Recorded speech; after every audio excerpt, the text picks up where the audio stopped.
con l'interrogazione risposta immediata numero 839 chiedevo, rispetto alla carenza di personale sanitario nel servizio sanitario regionale, di conoscere i numeri e tempistiche per la stabilizzazione.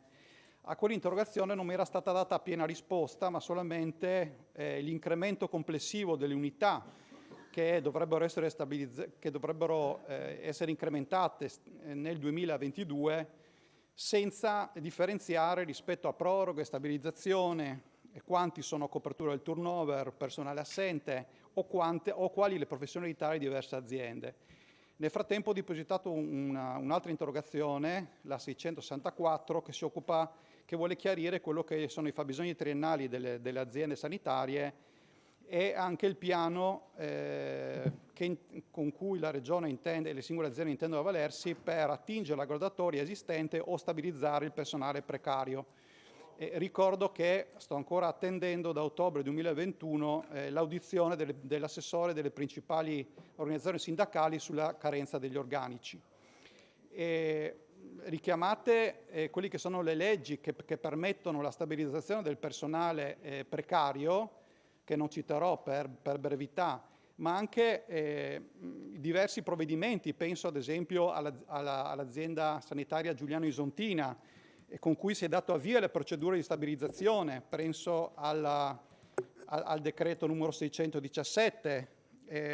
o anche a manovre sul personale nel mese di giugno e luglio, dove si scorrono graduatorie o si prorogano rapporti a tempo di lavoro determinato. Ci sono alcune stabilizzazioni, ma la stessa azienda sanitaria dice che demanda ulteriori stabilizzazioni a seguito dell'emanazione da parte di indicazioni regionali, particolarmente importanti per quando, anche rispetto alla priorità di che personale stabilizzare rispetto al fabbisogno, quando il fabbisogno è inferiore rispetto al numero di personale che potrebbe essere stabilizzato. Sempre in Assugi dovrebbe essere a breve avviato una selezione per un corso di OSCE, ma ricordo che all'interno dell'azienda sanitaria già lavorano OSCE che non vengono impiegati in tale secondo la loro qualifica. Ritenuto quindi fondamentale attuare politiche assunzionali che tengono conto delle professionalità già esistenti, chiedo all'assessore competente quali siano le indicazioni dell'amministrazione regionale rispetto alle stabilizzazioni con relative tempistiche e quali siano le linee in merito all'impiego e alla valorizzazione degli OSCE. Grazie. Grazie, prego Assessore.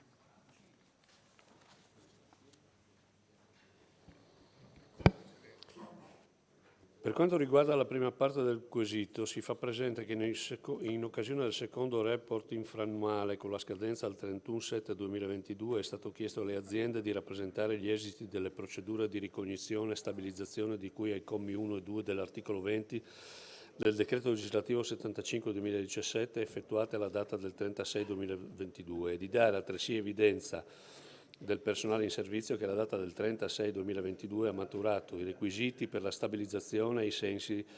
del decreto legislativo 75, articolo 20, come 1 e 2 del personale che alla stessa data ha maturato i requisiti previsti dalla 234 del 2021, articolo 1, comma 268, lettera B, comprensivo, se il dato è noto, anche del personale non più in servizio. Quindi all'infrannuale di fine mese avremo il dettaglio di questi dati. Questo lo stabilisce la norma. Con riferimento alle stabilizzazioni di cui al comma 1 e 2 dell'articolo 20 del decreto legislativo 75/17 sono stati sottoscritti i seguenti protocolli. Personale del comparto, DGR 430 del 2 marzo del 18, dirigenza medica e veterinaria, DGR 562 15/3/2018, dirigenza SPTA, DGR 563 15/3/2018. Con riferimento alle stabilizzazioni previste dall'articolo 1 della 234 del 21 è in programma la definizione dei criteri di priorità come disposto dalla normativa non appena saranno sciolte alcune riserve interpretative sorte a livello nazionale che le regioni insieme al Ministero stanno cercando di dirimere per arrivare a una posizione unitaria e poi seguire con l'applicazione delle stesse. Rispetto alla seconda parte del quesito in merito alla valorizzazione degli OSCE, l'amministrazione regionale, come da indicazioni nazionali, ha inserito e finanziato nei propri atti di programmazione la ripresa dei corsi OS con formazione complementare in assistenza sanitaria. La ripresa di tali corsi, oltre che inserirsi negli obiettivi più generali volti a potenziare l'assistenza territoriale, è stata sollecitata dalla Conferenza delle Regioni e delle Province Autonome con nota formale 20-194 del novembre 2020, che indica tra le proposte per contrastare la carenza di personale infermieristico nelle strutture sociosanitarie per anziani, la riattivazione del percorso di formazione complementare in assistenza sanitaria per operatori sociosanitari, già prevista dall'accordo Stato-Regioni del gennaio del 2003, così da contribuire attraverso l'inserimento di tale operatore a soddisfare il fabbisogno assistenziale di specifiche attività sanitarie nelle strutture sociosanitarie. A seguito di tale nota, che dava come priorità l'inserimento e la qualificazione degli OSS impegnati nelle strutture sociosanitarie per anziani, l'amministrazione regionale con DGR 189 del 21, capitolo 5, pagina 36, ha programmato la riattivazione di tali percorsi assegnandone la gestione alle aziende sanitarie. Inoltre, richiamando la nota di cui sopra, viene indicato che tale riqualificazione, in questa prima fase, coinvolge gli OSS impegnati a garantire i livelli essenziali per l'assistenza distrettuale, con particolare riferimento all'assistenza sociosanitaria residenziale, semiresidenziale e domiciliare ed inquadrati in un livello contrattuale coerente con le mansioni attribuite al rispetto dei vigenti contratti collettivi nazionali del privato sociale. Tale azione è stata altresì confermata con la DGR 321 del 22 al punto 3.10 pagina 64. A seguito di tale azione di indirizzo, la Regione con DGR congiunta 839 del 21 dell'assessore al lavoro e l'assessore alla salute ha programmato la formazione per OSS e per OSC e dato indicazioni per l'attuazione dei corsi nel periodo 21-22. Analogo provvedimento è stato preso con recente DGR 10-17 l'8 luglio scorso per l'annualità 22-23. Si segnala che dal 21-22 e con tali atti regionali per i corsi OSS sono passati da 18 a 26, mentre dopo circa 15 anni di sospensione sono in fase di riavvio i primi 3 corsi OSC che in questa prima fase, per motivi di cui sopra, sono in via prioritaria ma non esclusiva rivolti agli operatori impegnati nell'assistenza agli anziani non autosufficienti. Alla luce delle recenti ipotesi del contratto collettivo nazionale per il comparto sanità, sottoscritto il 15 giugno 2022, e in vista della ripresa dei corsi OSC, sarà premura della Regione determinare con le aziende sanitarie anche il fabbisogno di OSC all'interno delle proprie dotazioni organiche, così da implementare, se necessario, l'attuale programmazione formativa. Grazie, prego, Consigliere Russai.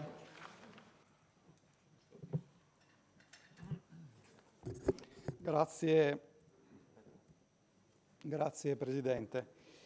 Ma allora, devo dire che recepisco un po' quello che sono le delibere fatte e quello che sia l'amministrazione che l'assessore sta facendo sulla tema carenza di personale, però comunque non sono soddisfatto, perché registro da una parte la risposta dell'assessore e dall'altra quello che hanno fatto altre regioni. Mi risulta, Assessore, che il Piemonte ha firmato un accordo il 6 giugno tra Giunta e organizzazioni sindacali per l'assunzione e stabilizzazione di 1.137 lavoratori. Oppure la Liguria, sempre anche governata dal centrodestra, per la stabilizzazione dei 600 dipendenti precari. E quindi uno dei temi anche della mia interrogazione era se c'è in atto appunto un piano concordato con l'organizzazione sindacale per procedere alle stabilizzazioni che, tra l'altro, lo ricordo, hanno una tempistica, cioè noi possiamo farlo entro dicembre 2022 per un tipo, cioè abbiamo delle tempistiche specifiche per quanto riguarda la possibilità di fare stabilizzazioni. E quindi credo che un focus sul tema carenza di personale andrebbe fatto, il coinvolgimento dei sindacati andrebbe fatto e, come hanno fatto altre regioni, anche in maniera meno timida, procedere con la stabilizzazione ove la legge lo consenta, alla luce di quello che è il fabbisogno aziendale delle singole aziende. E quindi non sono soddisfatto per la prima parte della risposta. Per quanto riguarda la seconda, cioè gli OSC, ricordo che anche gli OSC che sono assunti dalle aziende sanitarie attualmente non c'è né una valorizzazione economica né professionale di queste figure che sono assunte, che lavorano come OSS semplici, quando l'azienda adesso prevede di fare corsi di OSCE e quindi dovremmo partire con valorizzare sia professionalmente che economicamente quelli che già ci sono. Dopodiché credo che i corsi di OSCE non possono essere l'unica risposta per quanto riguarda la carenza degli infermieri, perché sappiamo che anche gli OSCE devono lavorare sotto la supervisione degli infermieri per quelle che sono le mansioni previste. E quindi credo che anche su questo punto ci sarebbe bisogno di un chiarimento, perché abbiamo visto anche nel vicino Veneto la volontà appunto di ovviare la carenza di infermieri con alcuni tipi di corsi, il super OS così chiamato, che non può essere l'unica risposta. E quindi accolgo le risposte dell'assessore, ma non mi vede soddisfatto né sul primo punto né sul secondo, e spero ci sia un ulteriore chiarimento che riporti sia il numero delle stabilizzazioni sia l'interlocuzione con i sindacati, e entro fine anno, prima della scadenza anche della possibilità di stabilizzare il personale precario, siano stabilizzati questi professionisti o si attinga ai graduatorie dove presenti, sia per gli OSS sia per gli infermieri, e che ci sia anche un chiarimento Deve sulla concludere, figura deve dello solo SCI e dire se è valorizzazioni. d'accordo o non è d'accordo. Sì, ho spiegato perché non sono d'accordo, sperando di avere appunto anche i numeri rispetto alle stabilizzazioni e la famosa audizione sulla carenza di personale che aspetto da ottobre. Grazie.